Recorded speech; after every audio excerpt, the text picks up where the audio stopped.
Erepto po sa ating lahat. Merry Christmas po sa inyong lahat po. Merry Christmas.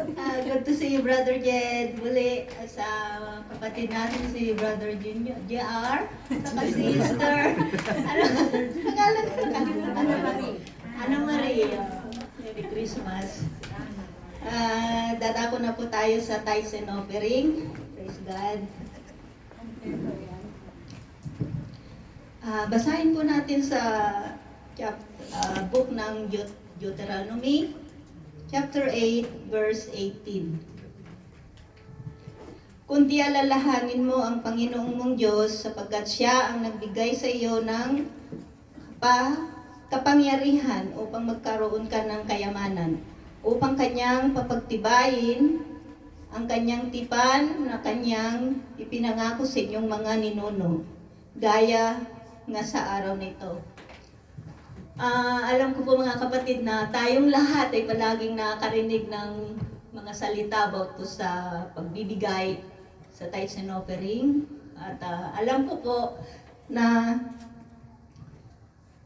inaalala po natin lahat kung saan galing, kung ano yung meron po tayo. Ito ay galing lamang sa ating Panginoon. Siya po yung nagbibigay lahat ng pagpapala, lahat po ng source of income natin. At siya yung nagbibigay lahat ng kalakasan sa pagtatrabaho. Kung wala po siya, wala po tayo. Kaya sa gabing ito, nais ko pong i-share yung nagdaan na linggo sa aking buhay. Kasi marami pong mga dumating na hindi po inaasahan.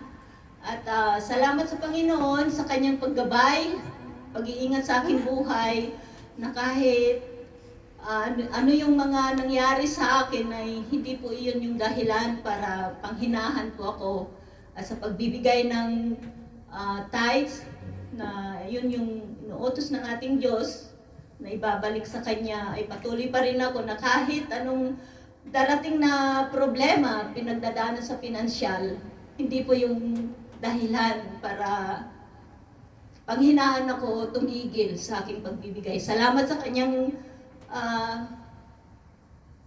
gabay sa akin at sa Kanyang mga salita na patuloy na nagpapaalala sa aking buhay. At salamat sa Kanyang salita dito po sa Hebrew chapter 13 verse 16. And do not forget to do good and to share with others, for with such sacrifices God is pleased. So, yun po mga kapatid, pagpatuloy lamang po tayo sa paggawa ng mabuti sa ating mga kapwa kasi mas marami pong babalik na biyaya sa ating buhay. Sa karanasan ko po, sa kabutihan ng aking mga employer po ay napakabuti po nila. At yun po ay napakalaking biyaya sa aking buhay na aking sinishare sa inyo. Salamat sa buhay ng aking employer at sa Panginoon na nagbibigay sa akin ng lakas. Salamat. At yun lamang po. Maraming salamat. So, panalangin po tayo. Ama naming Diyos, dakila, makapangyarihan sa lahat. Ama naming mapagmahal na patuloy po na nag-iingat sa aming mga buhay. Lord, sa gabing ito, Ikaw po na, Ama, ang aming itinataas, pinapasalamatan sa inyo pong kadakilaan sa aming mga buhay, Lord God. At salamat sa patuloy na pag-iingat niyo sa amin, sa aming mga trabaho, Lord. Maging din sa mga kapatid namin, Lord God, na wala pang trabaho ngayon, Lord God. Alam po namin na Ikaw po Ama ang magbibigay lahat. Ikaw pong may kontrol ng lahat, Lord. Ikaw pong nagbibigay lahat sa amin ng source of income, Lord God. At inaasahan po namin, Lord, at nawa Ikaw pong magbigay sa kanila, Ama, ang mabuting trabaho. Lord God, salamat din sa bawat isa na magbibigay po ng handog at magbabalik po ng tithes, O God, sa inyo. Lord, dalangin ko pong bawat isa na Ikaw pong patuloy na mag-ingat sa kanilang buhay. Salamat sa kanilang kanilang mga kamay, Panginoon, na ikaw pong mag-bless ng bawat isa sa amin, Lord God.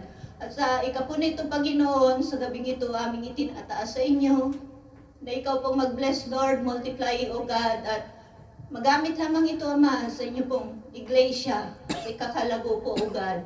Salamat, Ama, sa iglesia na ito, na inyo pong patuloy na binibless at pinagpapala, Panginoon, ng bawat isa. Salamat, Lord God, at sa inyo po namin lahat binabalik ang lahat ng papurit, pasasalamat in Jesus' mighty name. Amen.